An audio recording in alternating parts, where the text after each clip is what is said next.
Edward Harold Visiak was born in 1878 to a sculptor and grew up in Kent, reading Jules Verne, H. Rider Haggard, and Stevenson at a young age. So, quite the collection of classic adventure novels, which I think we'll see will influence his own writing.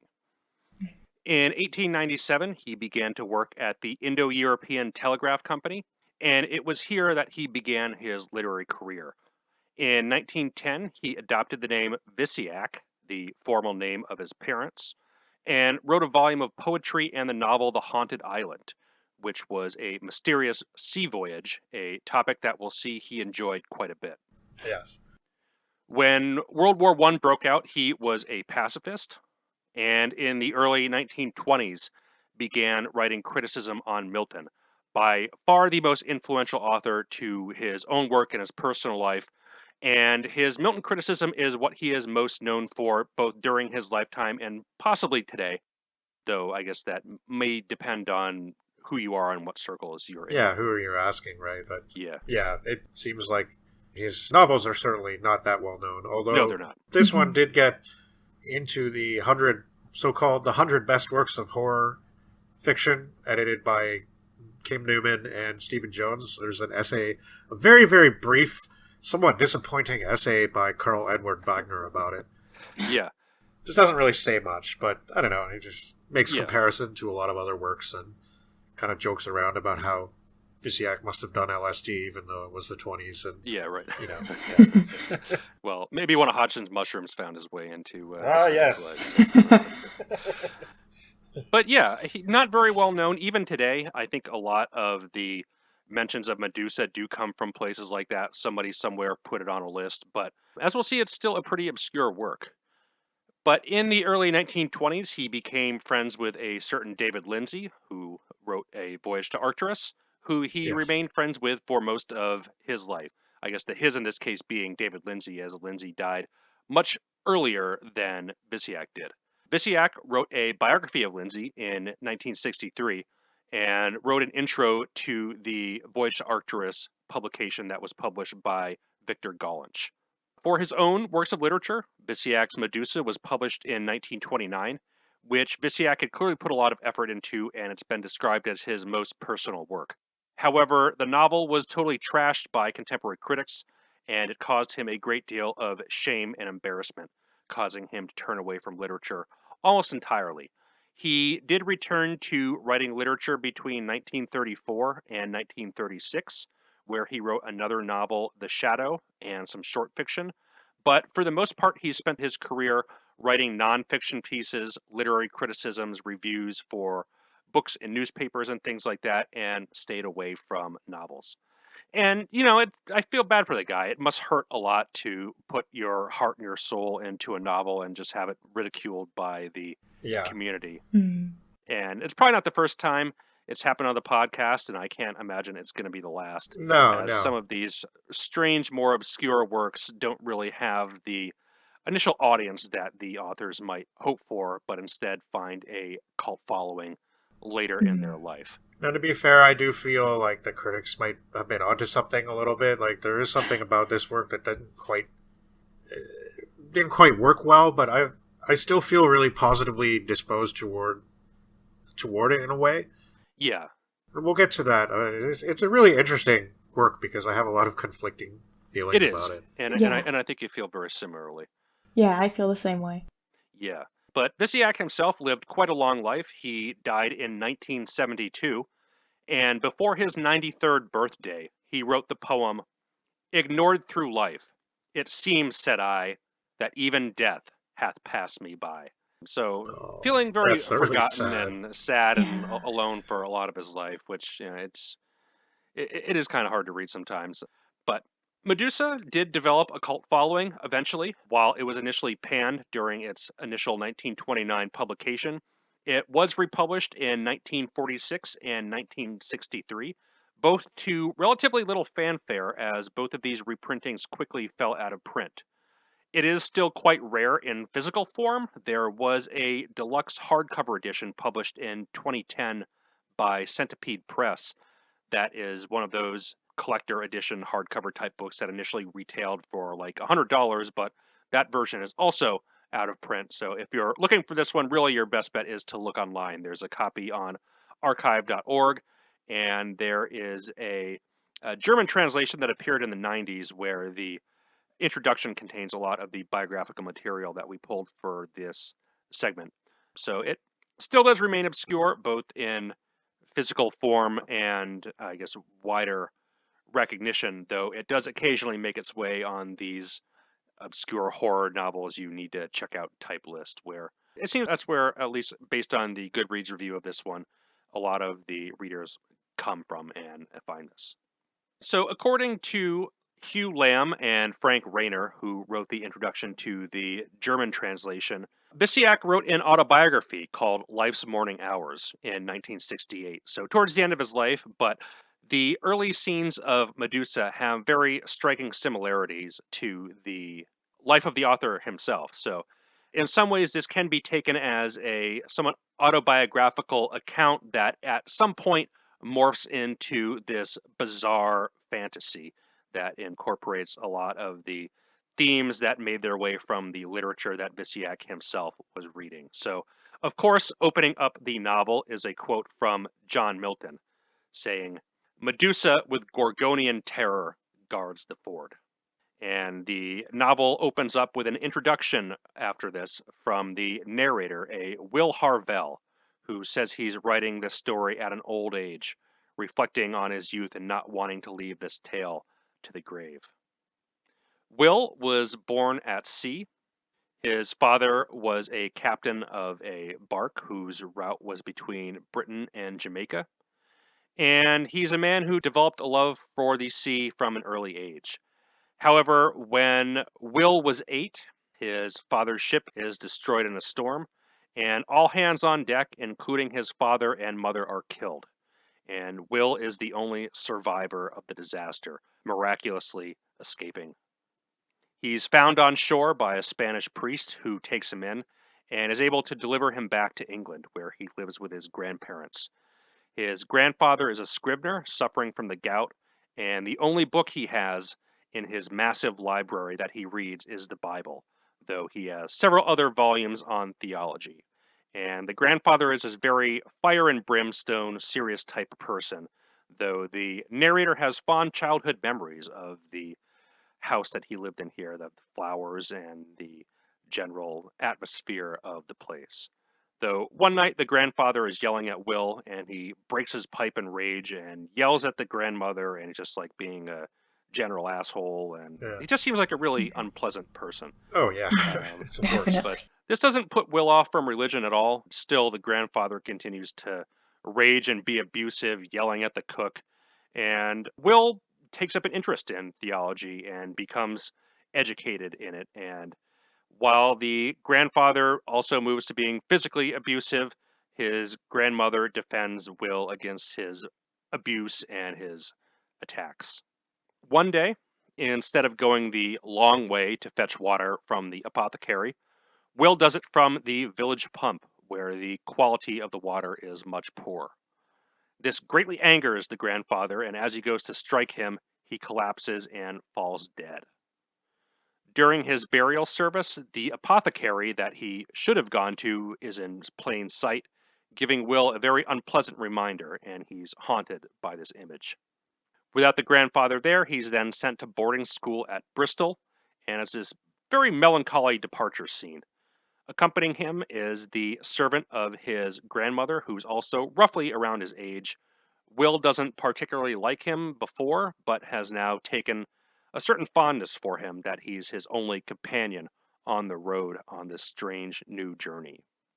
So, on the road, in the carriage, there are no incidents, no highwaymen robbing him or anything like that. And upon arrival, the page that the grandmother had sent to escort him is still hanging around, and he gets to start talking with the local boys, and they all start laughing at Will. So, not a very good first impression he has of this new town he's going to. The boarding house is dreary, the other boys are very mean, Will's quite sad, and entering the house, he rings the bell way too much, which makes the doorman really mad. The master of the house is old, very crotchety. He asks Will what he's doing here and how he has been occupying his mind.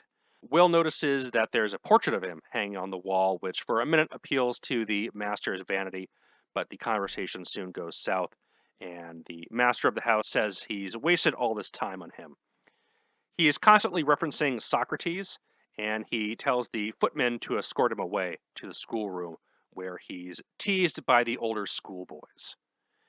He flies into this rage and just starts crazily striking out and attacking everything around him, I guess, in violent anger, and passes out, beating up one of the other boys. And he kills him. And it's Yeah. like, this scene just was like, what the hell? Like, just so weird and out of nowhere. I thought we were going to get like this Dickensian, like Samuel Butler kind of like Yeah. schoolhouse drama. I And know. all of a sudden he flies into like this murderous rage and Like has berserker to rage. be, Yeah. yeah, right. Yeah, very weird scene. And like One of he many weird scenes in this book. yeah, he gets escorted away from the boarding school by one of the other boys because there's word going around that he's going to be hanged as a murderer and all that stuff. But after The this, boy feels like, bad for him, basically. yeah, right. He seems to, yeah. But after this, it's like this incident where he flies in this violent rage and kills another kid is never mentioned again in the novel. No. I mean, you'd think it would like weigh on your conscience or something because he's like, what, 12 or 13 or something like that? He's pretty young. Yeah. And Yeah. especially given the content of the book and where it goes, it doesn't seem like something that that he should be living down. Maybe I just missed something. Like, Yeah. there's a lot of weird theological implications and moral stuff in here, and I'm not sure I really understood all of it. Yeah. I don't know. Visiak is really into Milton, and this concept comes up again of Yeah. it's repeated in the Garden of Eden. You know, mankind has his paradise and he makes his mistake and is expelled. You know, Satan puts him on the same level as God, and for his arrogance he's expelled. You know, somebody that had it really good in paradise and they screw up big and they're expelled. I mean, maybe he's tying that to this, but it doesn't really come up again, or at least not this specific incident. I mean, some of the themes play themselves out. No. And I think it might be alluded to by some of the other things, but like, I read Paradise Lost a long time ago, and Yeah. this, maybe I didn't get every allusion, but at the same time, I feel like Visiak was there was just so much he wanted to cram in here, and his way of focusing is so odd, and the writing style is so odd, that I just don't know. I just don't know if he said everything he needed to say and I just missed it, or if there's actually stuff missing that needs to be in here, you know? Yeah, the beginning part, pretty much up to this point, I think might be somewhat autobiographical, and this just might be some like revenge fantasy he had about killing the school bully or School something bullies, like that. yeah. He should have been more like our friend William. Yeah. Oh, yeah, his name's Will, too, isn't it? That's funny. Yeah. Yeah. But yeah, a very odd scene. Even in Ender's Game, where like the kid flies in a berserker rage and kills somebody, like it remains a constant theme throughout the remainder of the book. You know, like this guilt he has weighing on it. I don't know. It's just the fact that he just drops it here just seems kind of strange. Yeah, but the whole book is kind of about, like there are these weird hints at all these repressed feelings like guilt and like all these sort of allusions to sin and stuff like that. Like, I don't know. It can't be a coincidence that it starts with murder, right? Yeah. Yeah. I'm just not sure what he was trying Innocence to- and guilt play a lot into this book. Yeah. I don't know. That scene was just kind of. I had to read it a couple of times because I was like, wait, what happened? But, Yeah. yeah. So he's killed this kid, and he's now escaped the boarding school with the help of one of the boys.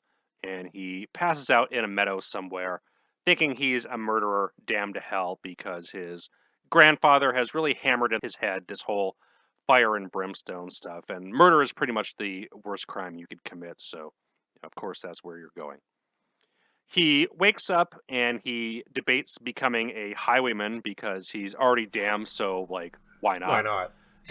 But he's discovered by this Obadiah Moon, who tells him to come out from his hiding place. And he seems like this really sketchy, oddball character.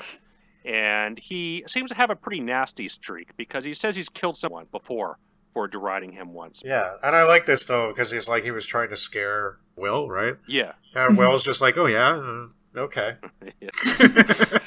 Yeah. So that basically kills his dreams of becoming a highwayman. He gets put in his place rather quickly. He gets a silver shilling from Moon, and he's told to bear a letter to this Mr. John Huxtable, who's only a few meadows away. And Moon says the full payment comes after the delivery. And this sends Will on his way to Huxtable on this little errand. So Huxtable's house is a sparse farmhouse. The letter is brief and says that Will is a pirate's boy, which he takes a bit of offense to, but Huxtable tells him that he knows a sailor who can help him out the next day. And that night, Will falls asleep and dreams of the sea and going out and voyages and all that. When he awakes, he has a note telling him to help himself to the various books around him and is to keep inside until he can return the letter back to Moon, give him a response. So he waits for the sailor in a tavern that Huxtable told him to go to at the particular time, and the sailor is a little bit late and he has some anxiety waiting for him, but he eventually finds him, delivers the letter, and runs back to Huxtable's place. Huxtable tells him his backstory and says that Huxtable is going out to sea to find his son, and that he will take Will along with him. Will writes to his grandmother, filling her in on his plight and what's happened, and they check out Huxtable's ship at night, and it appears that the watchman at the shipyard is drunk. And it's possible that his rum had been spiked or something like that by somebody who might have an interest in stealing from the ships. Huxtable gives him a bowl of water, and that sobers the watchman up, and the three of them are looking around. Will sees this apparition in the window of the mill on the grounds, and Huxtable says there's no one there, but it feels very otherworldly, and it has these strange piercing eyes and like a green light. Huxtable says there's nobody there, but they soon hear some cries and sounds of running, and they're not able to see anything in the dark, but it just sounds like there's something going on. They throw a bottle of rum in the river and go back to the farmhouse, and Will is still haunted by these various sounds. He's awoken in a strange light, and it's the mill on fire. Moon and the sailor are there, and among them is the mysterious face that he thought he saw in the mill earlier. They pack up some chests and move out of the area, with Huxtable again saying that the mysterious face is just an apparition, a fantasy, but it seems to be one morphing into the face of his grandfather in Will's mind. They reach the river and load their stuff onto the boat, and Will goes to sleep in the cabin. So Captain Blythe welcomes him on board, and they progress down the river and eventually put out at sea. 5 days later, the captain has an outburst, which he seems to be frequently prone to, but they are much closer to the Spanish coast than they had expected. Most of the crew is afraid of him except for one man, who is this old Giles Kegley, a serious reader of the Bible, but not in the same way that Will's grandfather was. He's much more solemn, serene, and aloof from the crew. They sail on westward and make provisions at Tenerife, and they're unsure next of whether to go to Oratavia or to Santa Cruz, and an argument breaks out, and the captain again has another tantrum-type outburst. I love his tantrums. Great. Yeah, they just seem to be triggered by anything, really. Yeah. He's a very temperamental figure. But Will is able to see what's called the Pike, which is this breathtaking mountaintop that's frequently obscured by clouds. And since it's so high and the area is so cloudy and foggy, he's only able to get a very brief view of it, but it's very striking and very breathtaking in its appearance. Huxtable tells him to really treasure these moments in his mind, as they can be recalled as being even greater than they were when you initially experienced them. That night, Obadiah Moon is outside the cabin making some noise. It would seem that there's talk of an apparition on board, which really resonates with Will, and it seems like it might be him, but these kind of remarks pique his interest. He makes a remark that those that are eager to see a ghost are the ones that believe it, and they have a guilty conscience, which sparks another argument. And Moon is convinced that all this is the talk of moonshine, and indeed a good portion of the crew seems to be rather drunk.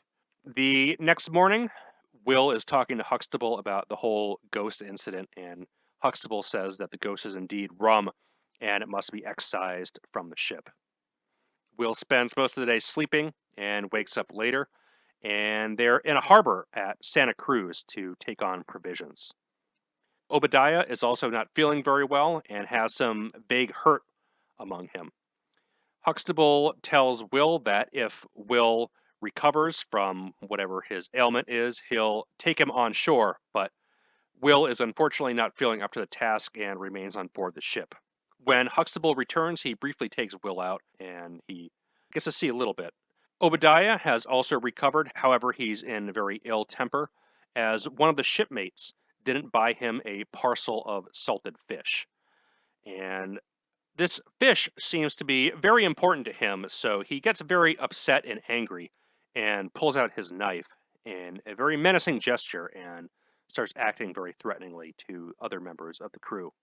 Mr. Falconer, the mate, however, is able to provide him with some canned fish, and he says he'll give him the fish when they go below. In Huxtable's cabin, Huxtable still has the picture of his wife and child that he lost and is in search of.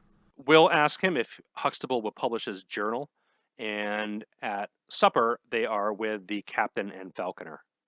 The captain says he would have wished he had known that Huxtable had gone ashore, as he would have introduced him to the governor, and Huxtable kind of insults him, and that gets the captain going in a rage again.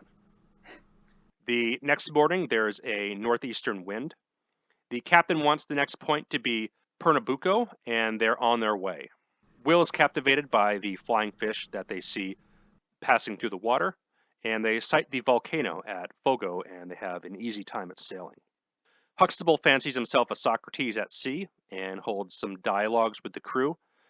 Falconer tells him of the mystery of this submerged island where some weird things have been known to happen, but he says it's just a sailor's tale and not to mention it to the captain or to Huxtable, and says he'll tell Will more if he keeps quiet.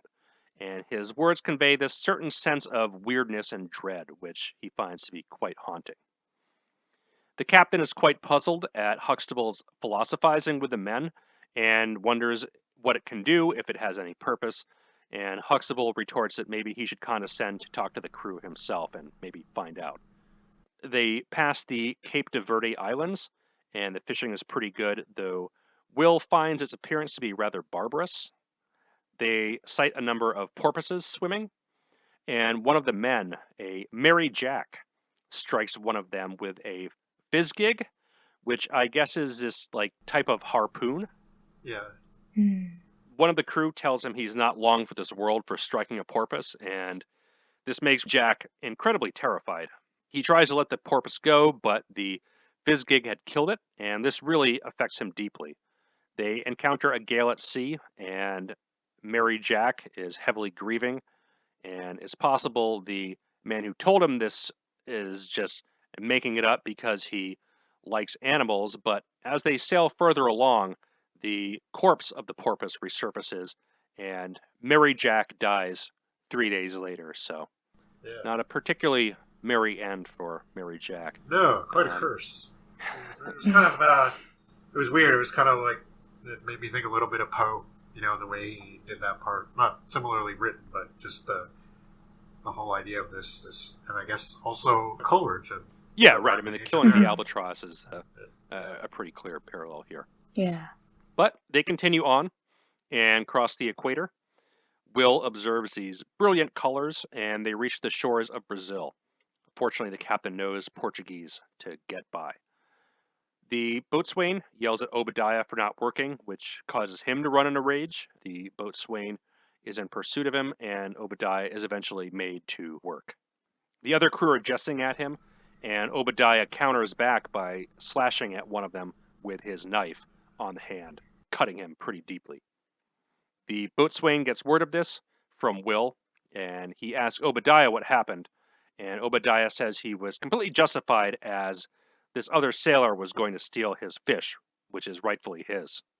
He says he deserves the punishment of not being allowed on shore, and Falconer intends to inform the captain of the incident. The situation is diffused, but the narrator thinks it's odd they all agree on the same punishment, including Obadiah, who's the one who's being punished. And he thinks it's related to maybe something that Huxtable is doing. So Will tells Huxtable about this, and at dinner, Huxtable is ribbing the captain, which is, again, something he seems to really enjoy doing, but he is laying into him about the captain potentially being envious of the governor's mansion on shore. After dinner, Huxtable and Will go on shore, and there's like these weird racist descriptions of the locals, which is unfortunate. But on shore, there's a number of nice looking plants and animals, and Huxtable tells him to keep away from the loose women, especially the black women there. They observe a Catholic procession, and Huxtable buys Will a parrot, and the parrot utters Pax Vobiscum, and they go back on board the ship with this holy. I guess it's like peace be with you. Yeah. Message of peace. Yeah. Right. When the Catholics did the Mass still in Latin. A little bit more universal than it is now. But yeah, they get back on board the ship. The next day, they depart and head for the south without any incident for 5 or 6 days. Obadiah fishes. They see some birds of ill omen. And Huxtable is foreshadowing some storms, which eventually do blow in. 7 or 8 weeks later, they are well past the Cape of Good Hope. They encounter heavy rain, and eventually a flat calm sets in. There's great commotion on deck, and the men want to know of Huxtable what ghost he's brought on board.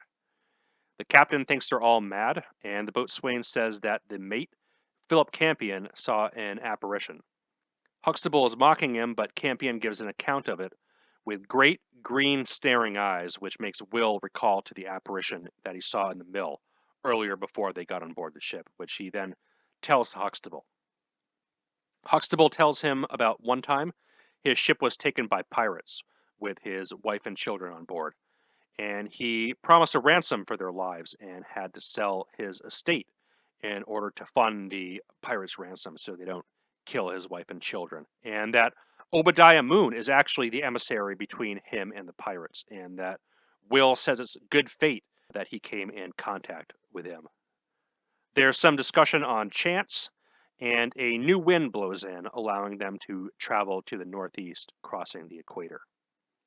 They spot the form of a phantom-like ship in the haze, which excites Huxtable and is indeed the pirate vessel he was looking for. But it's a derelict. Yeah, right. Not a good sign.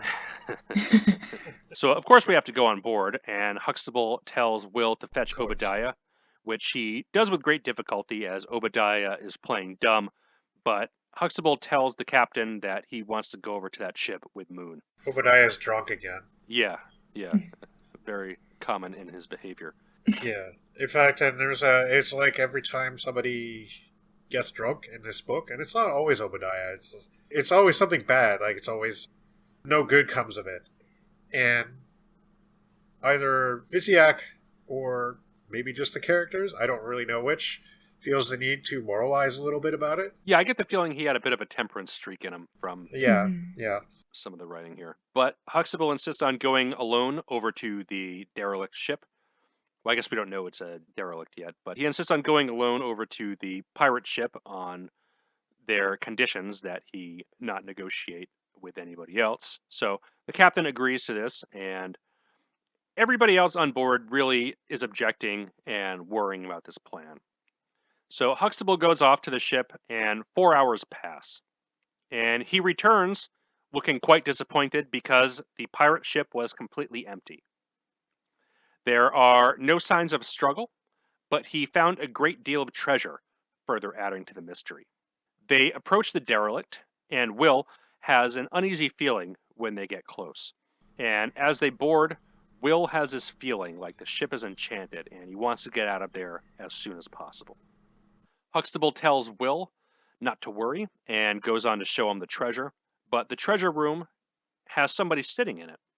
And This man ignores them completely and is instead threading beads of glass. In between playing with the glass beads and whatever else he's doing, he pulls a book off of the shelf and lays it on the table and returns to his threading. The narrator feeling this strange man has been enchanted by somebody. The treasure is all around them, and they beckon him to follow them out, which he does in this like sleepwalking type of state. Obadiah has no clue who he is, and the captain is astonished at this behavior. They look at the book that he's pulled out, and the last entry is somebody worrying about their wits being taken from them, and it trails off on a green light shining through the cabin. They're both puzzled as to how this situation could have come about, as there are too many mysterious factors at play, the book itself providing no light on the situation, only offering more questions than it does answers, and further entries past this one mentioning a green light are just strange words that don't seem to have any connection or make any sense whatsoever. Suddenly, the door crashes open, and in it stands this figure of a monstrous visage, which send all the men into a panic. It appears to have jumped off the ship and into the water, and the crew thinks it's a sea devil or a merman. One of the men cracks a jest to lighten the mood, and now there's a completely different layer to the mystery. And they think it's very strange that Obadiah had been concerned the entire time with getting fish supplies, and maybe he's been aiding this thing, just feeding it and stowing it on board. They want to know what Falconer's thoughts are on this whole situation, so they call to him, but he doesn't respond. And they see him standing there, just rigid in some trance-like state, and he starts muttering out these disjointed words and falls completely silent. In the water, they see this sea devil thing swimming around, and the captain orders that he be brought his pistol. And the creature is gone before the captain can get his gun, but Obadiah says if they kill Jerry, he's going to murder them. Will wants to relate this information to Huxtable, that Moon is apparently on a first-name basis with the creature. And that sounds very strange, if you don't know who the creature is. Yeah. So there's something here that Obadiah knows that he's not telling everybody. Will is sent to fetch Obadiah and get whatever information they can out of him, but he is again playing dumb at first, and eventually says that he brought him board on Pernambuco, just like the parrot, and they're not buying it. Obadiah says he first encountered the creature at sea a few years ago with the pirates, and enticed him to come on board, seeing it in full light as a fish monster. Obadiah requests a drink and is disappointed as it's not liquor, just water, but he continues with his story anyway, saying that Jerry, which is what he called him, was harmless aboard the ship and never hurt anyone. He would only eat fish, but a great deal of it, and the ship's doctor was fascinated by him, taking very detailed log notes. And it turns out that the doctor is the same mute person they found earlier, and Obadiah apologized to all of them for lying. It would appear that something has done something to his mind, and that Vertembrix, which is the name of the doctor, had formed some method of communication with Jerry. The captain of the pirate ship had given him permission to bring Jerry back to England, which he does, and explains the sightings that Will had at the mill. Falconer is hanging out in the same taverns and tells Obadiah that he's being watched, and he should go out to sea as soon as possible. Obadiah thinks that his secret with Jerry is found out, and it was Falconer who had drugged the watchman on ship so that Jerry could be stowed on board. Jerry has to stay underwater to avoid detection, and he can breathe underwater for at least 30 minutes without surfacing. Obadiah pulls out this stone figurine and offers it to Huxtable as a gift. And again, there's a great commotion that breaks out on deck, and they go outside to see what is happening, and Falconer and the pirate ship's doctor are in the middle of two opposing sides of men, presumably about to fight. The boatswain curses the sea devils and says he wants the men thrown overboard, Falconer and the pirate doctor. Falconer gives some ominous warnings that disarm the boatswain a bit, but the captain considers this crew to be mutinous. Huxtable gathers the crew on board and is able to pacify everybody's spirits and defuse the situation. Yeah, it makes you wonder what the crew of the ship did before Huxtable came on board, because he just hired them, right? Yeah. So It's like the captain can't control his own men, let alone his temper. Yeah, it seems like a pretty inefficient way to run a ship. Yeah, I mean, I kind of liked him, but like at the Yeah. same time, it didn't seem like he was a great captain. No, not at all. So Huxtable is able to pacify everybody's spirits, and the next day, the captain is annoyed that Huxtable wants to search for this rock pillar that is mentioned in the Doctor's logbook, as the captain thinks it's total nonsense. But it seems like the captain is done with this whole business, but as they press on, the sky becomes more dark and strange, and Huxtable promises a large reward for the first man who should sight the rock pillar. The sea and the sky are turning a strange purple, and the crew appears sluggish, almost drugged. Falconer is watching over the sea and observes some beast, perhaps some porpoises. Not looking like that, though, as it could be that they're surrounded by these sea beasts that are whatever Jerry is. The next day, the crew has recovered, in particular the captain, who is exuberant in spirits, and Huxtable says that he feels a supernatural presence in that of Vertembrix. He reflects on the state of the men in a trance-like state and his own childhood, and said that the cryptic writings in the book could be referencing Vertembrix's own childhood, in that his mind was somehow wiped into a infantile state, and the only thing that he has in his head now are these impressions that he received when he was a child. Huxtable then starts talking about Adam and Eve and the Garden of Eden, and says he's been compiling his own book on philosophy. So, of course, we get into some Milton talking, Yeah. get a good evil binary construction set up, man's expulsion from the Garden of Eden, and all that stuff. We're also related the tale of Psyche's lamp, which Will is unfamiliar with, but Huxtable definitely fills him in.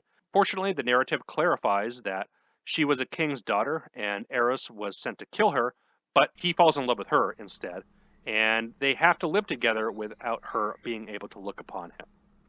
However, she breaks this vow one night, and he ends up forsaking her, and she labors to search for him and winds up at the palace of Aphrodite, who bids her to fetch beauty ointment from the underworld. She retrieves it, but becomes immortal through death, and Eros eventually restores her life. And he then relates another tale from Indian folklore on an island of South Ceylon, where the people, once enlightened, began to turn to false shadows.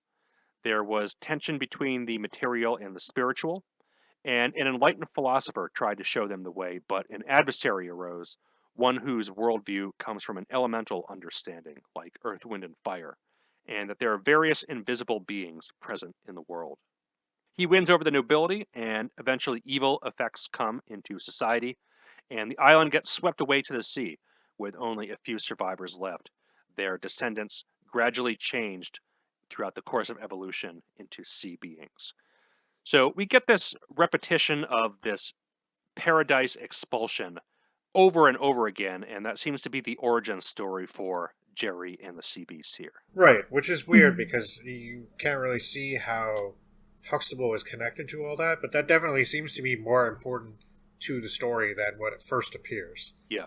Like, it first looks like some kind of tangent, and you're just like, oh god, we have to hear about Huxtable's book now, Yeah, right? right. But it actually seems to be central to what's happening, but it's not really explained. Well, a lot of stuff's not really explained, but maybe we should hear the rest before we get to that. Yeah, this chapter in particular, the description of Huxtable's philosophy book, like, it gets a little tedious in places, and it definitely kind of killed my momentum when I was reading it Yeah. in the final run of the book, because it makes the end of it really drag, especially when it starts to really start to get going with the mystery of the sea creatures and their ability to Yeah. mesmerize people and all this stuff. It's like, all right, we're finally going somewhere with the plot, and then we get this like whole 40-page digression. To be fair, though, like that second story seems to be the origin of this whole thing. Yeah. But yeah, the way it's done is a little bit like it does kill the momentum for sure. Yeah. And the book sounds terrible. Yeah. Huxtable's book. I wouldn't read it. No. So that's Huxtable's book. They get to dozing off, and sometime later, Huxtable exclaims, "The light!" that awakes Will, and the room that they're in is just a bask in this like strange dim light. And Will feels very strange but warm thoughts, perhaps like one of being enchanted. However, the light flickers a couple times and this charm is broken, and it instead reveals the nightmarish image of his grandfather and several devils kind of morphing in and out of one another in this like grotesque shape. One of these creatures grabs him and drags him on deck with his fins. Just now, I don't know how just now, but just now, Will realizes the similarity between this creature and what Obadiah had brought on board. And they see a pillar of black rock with bodies in the water swimming all around it, presumably dozens and dozens of these sea devil beasts. They had heard about this pillar, right? Like, this is what they were looking for. Yeah, kind of. right. This is what Huxtable said he'd give a reward to, because Yeah. the mesmerized doctor had written something about a pillar of rock in his journal, I guess, like in Close Encounters of the Third Kind. You know, they keep getting the visions of this like rock structure, and you gotta build it or whatever, talk about it, and that must Yeah. make it have some kind of significance in some ways. So Mhm. here it is, and it's really, really big and dark and foreboding, and yeah, surrounded by all these swimming sea creatures in it. So the creature swims through the waves to the rock and hoists up Will and throws him down. And he beckons Will to enter this fissure in the rock, which he does. Some hours of darkness and confusion, and Will comes to later in this immense cavern, and he's on this some sort of ledge with the men all around him. He goes to the boatswain and quickly realizes that he's dead, as are all of them. But this ghastly breath appears to come from his mouth. Suddenly, he sees this huge creature, a tentacled serpent horror with great suckers all over it. It shuffles off, but over the edge of the cliff are these two enormous piercing eyes staring back at him. The eyes of Medusa herself. She's enormous, and out of her head is growing the serpent like thing with the suckers that he saw before. One of them lashes out at him. She's the only woman in the story, by the way. Yeah, So aside that from the point out. grandmother, I guess, at the beginning, but Yeah. yeah. And I guess possibly all the stories we covered tonight. I mean, I guess the wife from The Voice in the Night, but Yeah. Mhm. yeah, not good representation on this episode, but that'll probably change next time. But we'll Yeah. get there in a little bit. But Medusa is enormous and almost like larger than life, too large to be contemplated even. And these huge tentacles are lashing out at Will, and while they miss him, they cause him to pass out in a swoon, and he dreams of this fantastic otherworldly ship, like something is alive, and he perceived this feminine form. And he eventually comes to, he's still on the parapet, and he now sees one of Medusa's tentacles raising Falconer in the air. The men he thought were dead don't appear to be dead, but just in the state of deep trance, like Vertembrix was placed in before. And he hears a voice calling to him, yelling for him to escape and collect his wits, and he sees a rope descended. So he tries to get the boatswain up, to no avail, and he pulls himself up, and when he reaches the top, he's pulled out by Vertembrix, who tells him that he will explain all in due time, and that Huxtable is still on the ship. They see these strange geometrical patterns on the walls of the cavern, and they get to the fissure where they entered, and they're able to swim back and get back to the ship. And the pillar of rock has taken on a different appearance, one totally horrible, and Will is wondering what its real purpose is. Huxtable appears not to have noticed his reappearance, and he's wondering how Huxtable could have escaped the enchanting effects of all that's going on. He asks Huxtable why he isn't acknowledging him, but gets no response, and hears Obadiah saying he's going to put up a sail, making him realize that somebody else is on board, and it's not just the three of them. Several of the sea devils are spotted off the bow, and they sail off.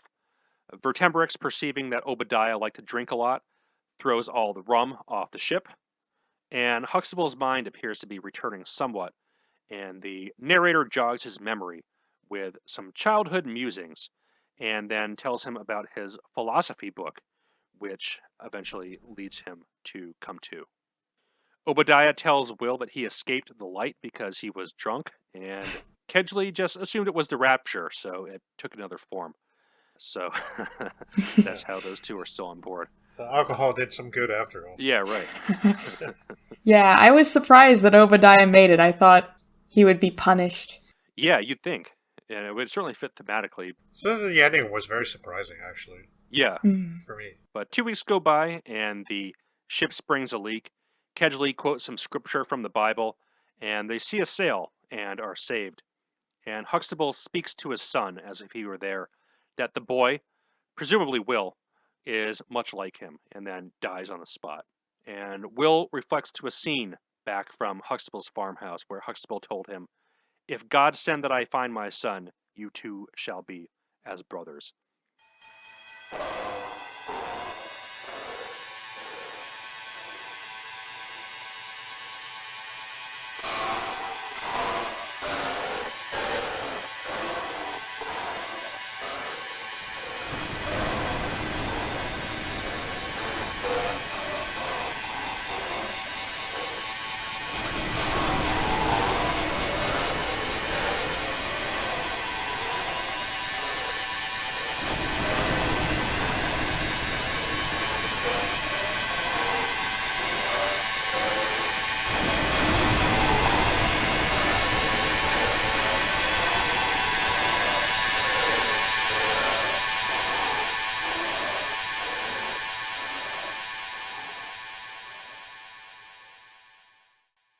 So that's where the novel leads us. Huxtable, a father in search of a son, and Will, a son in search of a father, finding each other in death after this incredible encounter. And while this was flawed in a lot of ways, the pacing certainly one of them, the ending scene climax with Medusa was just absolutely incredible and made it all worthwhile, I thought. But yeah, this was an interesting one, I would say. Yeah, definitely. The ending definitely made me think of it. It was total, like, Clark Ashton Smith, Lovecraft weirdness, right? Like, just the horrible monster with the tentacles and everything. And especially with Clark Ashton Smith, he likes to do that thing with the, like, it's a little more decadent than Lovecraft, you know, a little more, like, suggestion of, I don't know, like, soul-destroying, sinful horror and stuff, so forth. And, like, that seems to be the real thing that was obsessing Visiak, was the ideas about sin and guilt. And I don't really know what it all meant, honestly, but I did enjoy reading it. I thought, like, I was really interested throughout. I really wanted to see where it would go. Although, yeah, like, the stuff about the book that Huxtable wrote was a little bit hard to get through. In general, it was a real, like, it kept me going. It really kept me engaged throughout. Mm-hmm. In part because it was just so strangely written. I really thought the writing was odd. Like, just, it seemed like atypical, almost, like, maybe a little bit. I mean, he obviously had a lot of experience with classics, and we all know that he was a Milton scholar and so forth. But it did seem a little bit like, I don't know if amateurish is the right word, but it just kind of, the way that things were structured just seemed, and his insistence on using the passive voice, like, all the time, just, like, at times it was annoying, but it didn't stop me from really wanting to know what was going to happen next and where he was going with it. Yeah, something did feel a little lacking for me, especially in the first half. I mean, the early parts, I thought we were going to get, like, this kind of moody Samuel Butler, The Way of All Flesh type of drama, and I could see him, like, going for that, but it just doesn't really land in the same way. And likewise, a lot of the seagoing scenes before the monsters show up, they just don't really have the same kind of tension like a Poe or even a Verne did. They're just, like, kind of there, like, oh, we're out at sea, the captain flies in a rage, Obadiah's getting drunk or whatever. Yeah. Yeah, it just felt to me that it was, like you said, the pacing definitely was just very strange. I felt like what happened is there would be something climactic that would be introduced, then the narrative would sort of plateau for a bit to kind of give more exposition or to discuss something further, where when you finally get to those last, like the second to last chapter, with Medusa, it feels almost like whiplash, where it's so hard to process what's happening because through the rest of the narrative, it's been taking much more of its time to discuss things. Right. And then it's so fast. Like, I'm still unclear on things. Like, how did Huxtable die? It's like I that think kind he just of like dropped. Like, he yeah. just kind of keeled over. that spiritual death that I think only happens in novels, Yeah.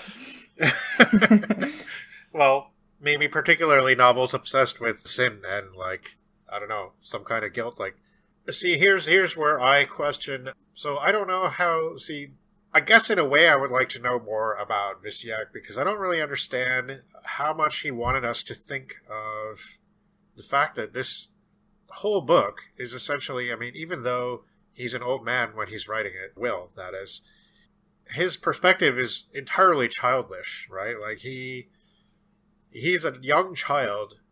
He obviously doesn't understand a lot of what's happening. And is that deliberate on Visiak's part? Like, is that why he made the narrator a child? Yeah, I'm not sure. I mean, it seems like not a lot of time passes between his boarding school scene and the end. Like maybe they're on the ship for No, 6 months or whatever. Yeah. It's not a lot of time at all. No. Yeah. Yeah. I mean, I thought that, like, it kind of ties in with just the theme of innocence. Like childhood plays a big role in the story anyways, with Yeah. people being reverted to, like, childlike states.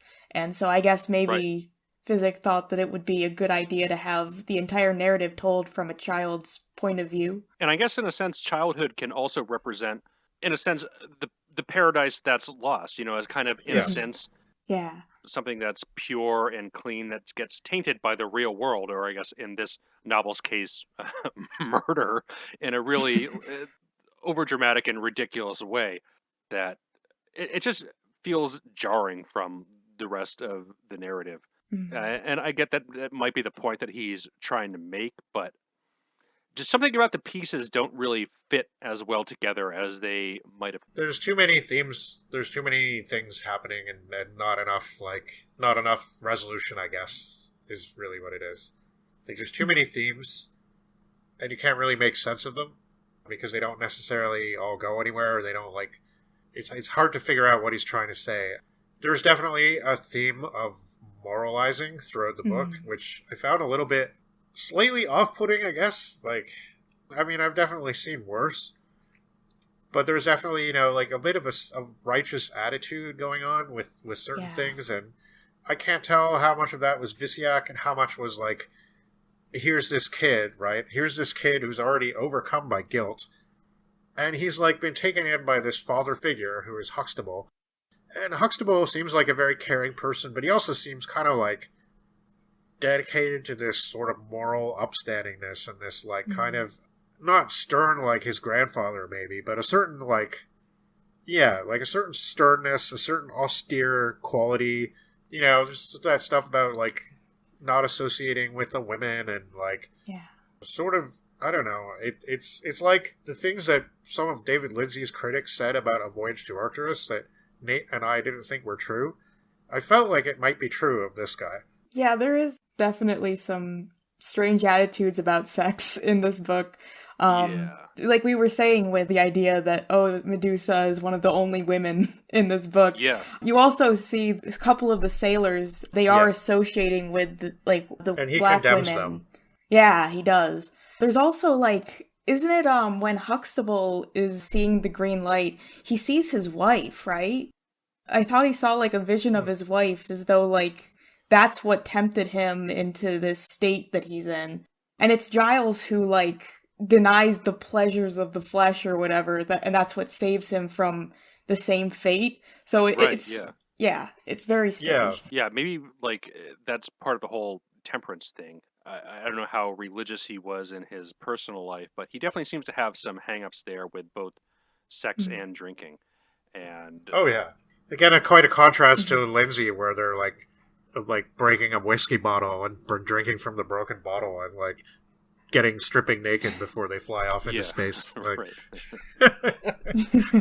Yeah, and I mean the racial stuff that does come up in the thing where I guess Huxtable kind of mentions offhand, don't consort with those type of women. It feels kind of nasty and mean-spirited in a way that even though it is about being expelled from the Garden of Eden or whatever for some kind of crimes, that it does feel a bit jarring compared to the tone of some of the other points in the novel. Have either of you read the Illuminatus trilogy? No, I haven't. Okay, well, it's been a long time since I read it, but the book, the Huxtable book, especially the second thing he reads about the people falling into like moral turpitude and all that, it reminds me of this scene in the Illuminatus trilogy, and I'm sure there are some fans that will probably come back at me because I'm not remembering it right, but there's this part where the Hagbard Celine character is like talking to one of the guys in the book who's like being introduced to all this strange reality of the world, and they're on the ship that Celine has, which is this like awesome submarine with a sentient computer on it and stuff.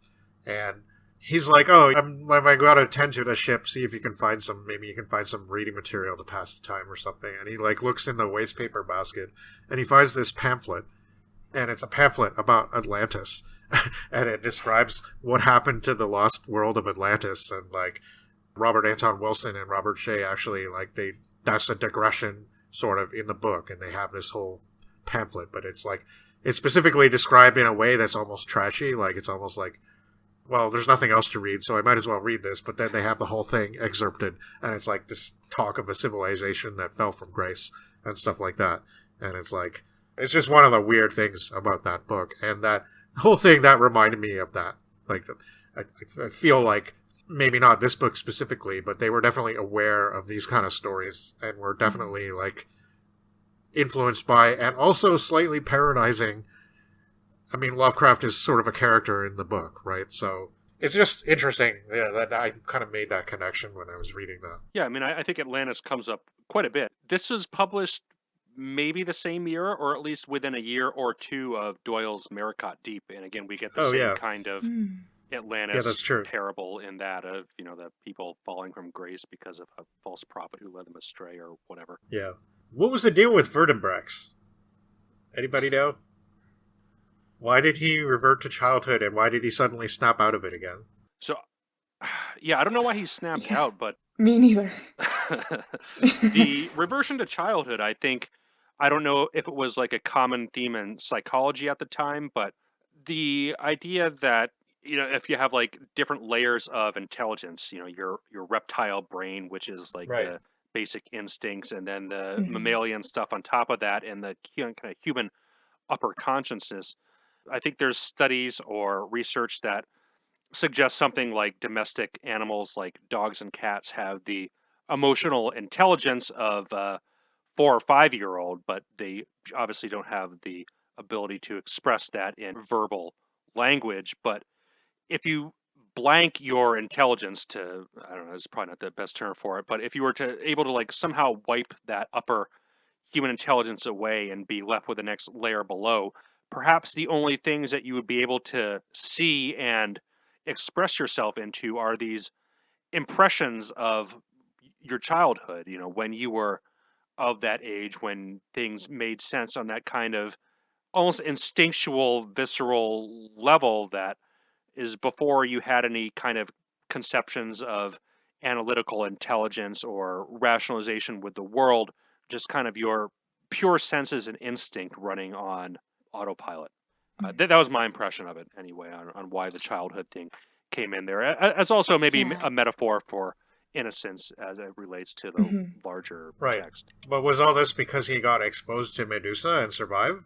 Oh, I assumed it was Jerry and his weird green light. Yeah, because I was thinking it's also weird considering like Falconer was also like this childish type figure and had this experience as well. And he speaks of the green light too, I believe, when he's telling Will about like some of his tales when he's with making those boats.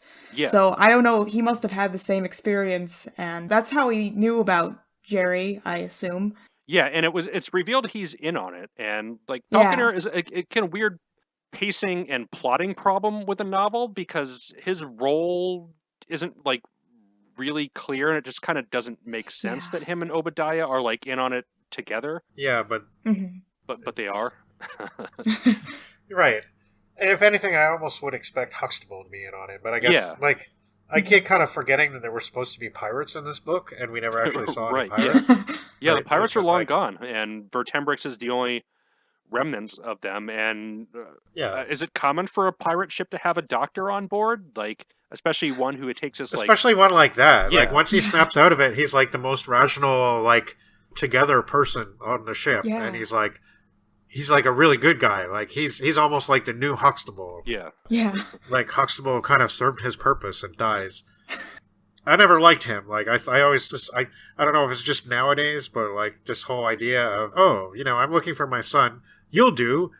Why don't you come with me on this like sea voyage? I won't ask any questions. You can just listen to me read my horrible book. Like, I don't know.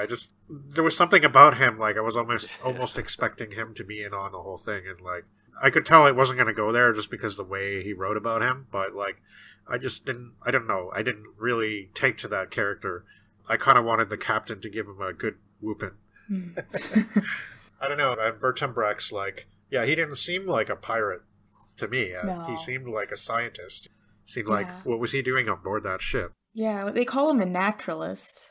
Yeah. So I don't know if he seems to be just there kind of to observe. I don't know exactly what a pirate ship would need with that. Right, exactly. I mean, you think that if, like, a pirate ship had a position for a doctor, he'd be, like, patching up a sword wound, or maybe somebody got shot through the shoulder or something like that. The Right. ship's mast broke and impaled the guy, or whatever. Not like somebody who needs to catalog all the kinds of seaweed you encounter. Yeah, he seems like he's on the wrong ship, really. Yeah. It's strange. Now, it could be like the pirates, maybe they captured him or something, and they're like, yeah, you'll be our doctor, and if you don't, we'll kill you or something. I don't know. It's like, you Could've been seem something smart, so I guess you'll be our doctor then. Yeah. So, yeah, I mean, it could have been something like that. I mean, also, right, like, the idea of who was a doctor. I mean, the book was written in 1929, but I'm pretty sure we can all agree it's supposed to take place, like, at least 100 years before then, right? Yeah, I think so. Yeah, like, it definitely, there's no steamships at all, and there's no mention of things like telegraphs. There's no, like, the writing style is affectedly archaic, like, in a way that's, again, like what Hodgson is often accused of, but I think that he actually does better than Visiak. It just seems like it's written to be older than what it actually is.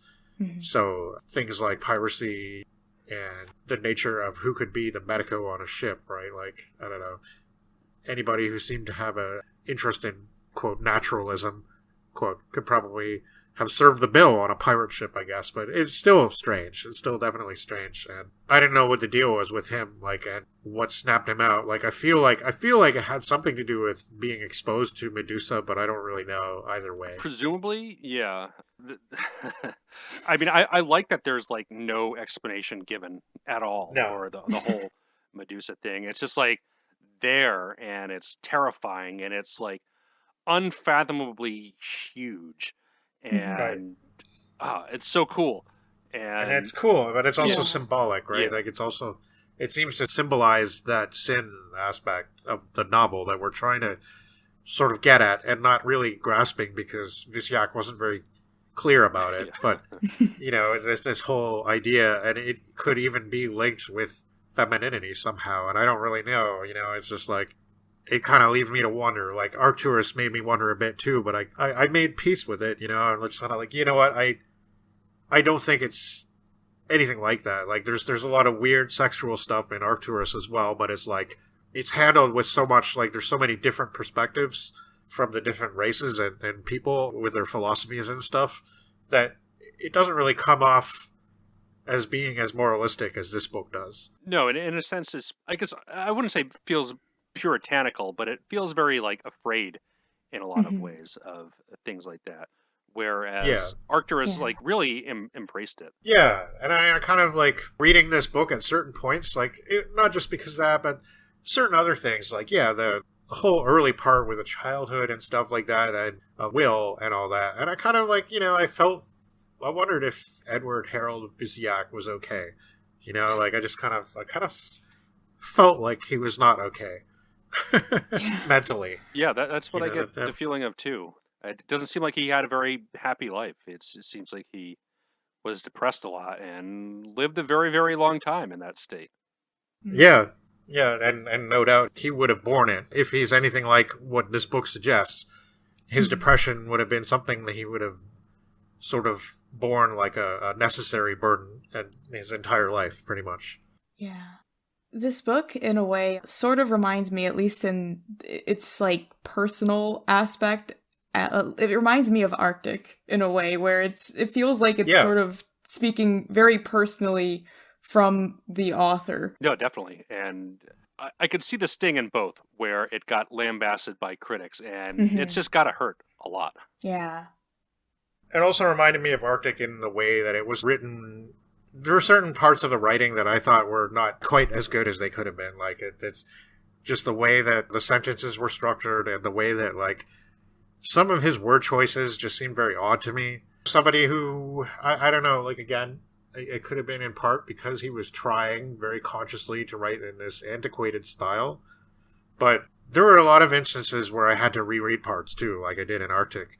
It was maybe not quite as strange as that. Yeah. But it was, like, there were parts where I kind of thought, is that really what he meant to say? You know, like, he uses words in odd ways, like hail, like H-A-L-E, and demean. Like, he uses those words in ways that we would never use them. And I just don't know why, right? Like, I just don't know sometimes what he was thinking. And there's a lot of passive voice, like, way too much.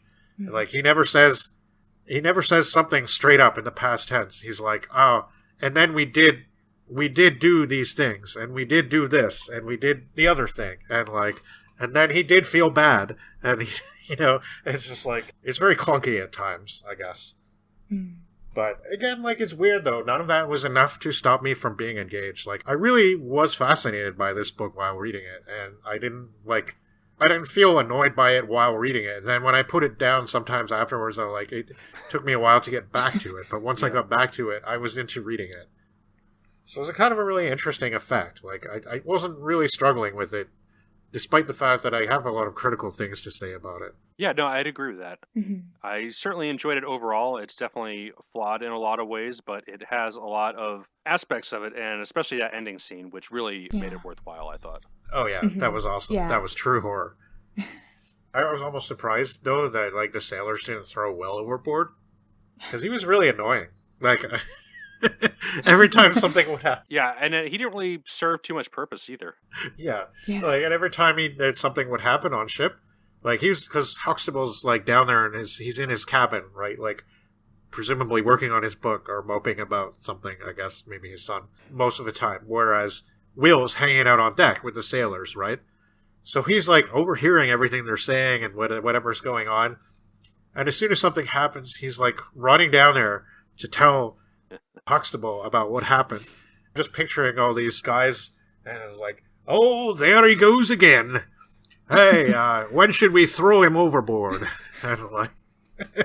And especially that we know that two of them are, like, these murderous pirates who have no qualms about kidnapping nobles. And, I mean, presumably Huxtable's son and wife are long dead, and they've just been stringing him along for his money the entire time. Right. Probably. Yeah, the wife was supposed to be there too, eh? Like, because he just talks about his son most of the time. Yeah. I thought his wife died. I thought too. I thought it was just a son, but maybe I'm wrong. Yeah, maybe it was his son. Yeah, I thought so. Yeah. Okay. Yeah. See, this is a thing, right? Some things are just they're expressed in such a strange way that it's easy to kind of like miss. And again, like what happened to Huxtable, like I felt like I missed something. Like, why did he die? Right? Like what you said, Nate, is probably that. It's like the spiritual death, but why did it happen then? Like, see, I kind of thought, like, in a way, I thought, oh, he knows, like subconsciously at least, that his son's probably dead.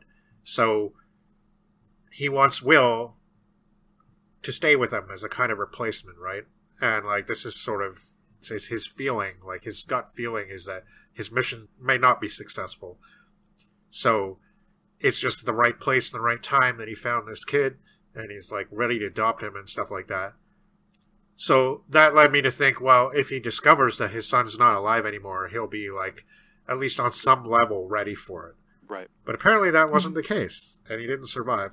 Yeah. And the fact that he suffered a spiritual death also makes me wonder, like, what did he know that we weren't privy to? Like, apparently he this whole thing that he wrote about in the book was basically what happened to the sea people, like the sea devils, right? How did he know that? Well, maybe Huxtable himself also committed some kind of grievous crime that caused him to lose his wife and his son. And that's what I was thinking. Yeah. Exactly, yeah. But we don't know. And again, like, is Visiak actually trying to say that? And the fact that the character Will is a young child who obviously misses a lot. Like, he misses a lot of what's really going on. Yeah, I'm kind of surprised a 13-year-old would be able to retain a summarization of a philosophy book at that kind of level. Maybe he's got better early child education than I do. Well, it said something about that at the end. The writings that Huxtable made were still intact, right? So... Oh yeah, I guess he would have his notes in his text to go back on later. Yeah, because he does mention, like, that he will publish it, right? Does he mention that? I think so, yeah. And the ending is so, like, everything just happens so fast, and it's so, like, whoa. Like, I probably should have read it a second time, because I got a little confused, like, and it just seemed like Huxtable wasn't with them when they faced the Medusa, so, like, I just couldn't understand why he just didn't make it. I do feel like this is the kind of work that would benefit from a reread, but at the same time, like, the pacing issues make me, like, not want to. Kind of reluctant, yeah. So. I get that, yeah. But it's a really fascinating book. I don't recommend it in terms of its quality necessarily, but in terms of just being really interesting and weird, it's kind of a must, I guess, on some level, right? Like, if you're interested in this kind of stuff. Definitely a niche interest, but like if you like weird fiction and you like sea stories and you want to read something that's really strange and goes like a million different directions and doesn't necessarily finish getting there to any of them, you should read this. Yeah, I think overall this is positive. Mm-hmm. I'm certainly happy I read it.